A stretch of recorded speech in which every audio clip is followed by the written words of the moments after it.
అందరికీ నమస్కారమండి. తులారాశి వారికి వారి గురించి కొన్ని ఊహించని ప్రయాణాలు ఈరోజు జరిగే అవకాశాలు ఎక్కువగా కనపడుతున్నాయి.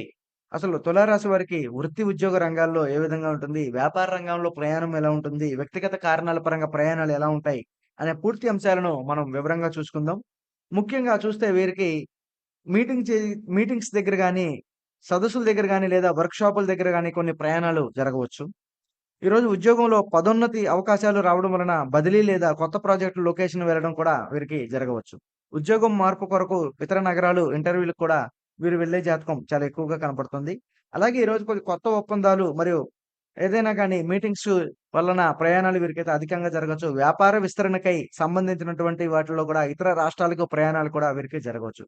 ముఖ్యంగా మనం చూస్తే ఈరోజు ఈ జూన్ నెలలో తులారాశి వారికి ముఖ్యంగా ప్రయాణాలందు డాక్యుమెంట్లు మరియు టికెట్ ఫైనాన్స్ పరంగా పూర్తి అవగాహనలొచ్చి, ఈరోజు వీరు కొంచెం తులారాశి వారి విదేశీ రంగాలు వెళ్ళేవారికి కూడా ఊహించని విధంగా కొన్ని పెను మార్పులు కూడా కలిగి, అనుకోకుండా సడెన్‌గా ప్రయాణాలు వీరికైతే జరిగే అవకాశాలైతే ఖచ్చితంగా ఉన్నాయి. కాబట్టి మీరు అజాగ్రత్త వల్ల చిన్నపాటి ఆటంకాలు కూడా కలగవచ్చు. సమయాన్ని సరిగ్గా ప్లాన్ చేసుకోండి. ఏదైనా గాని ఆరోగ్య సమస్యలుంటే ముందుగానే ప్రికాషన్స్ తీసుకోవడం వలన మంచిది. లేదనుకుంటే విదేశీ ప్రయాణాలు వెళ్ళేవారికి ఏదో ఒక రూపంలో ఆకస్మికంగా ప్రయాణాలు ఇబ్బందులు పడవచ్చు. కాబట్టి ఈ ప్రయాణాలు మీకు సజావుగా సాగాలన్నా, ఏదన్నా చేయాలన్నా గాని ఖచ్చితంగా తగు జాగ్రత్తలు తీసుకొని ముందుకు వెళ్ళటం వలన ఈ ప్రయాణం మీకు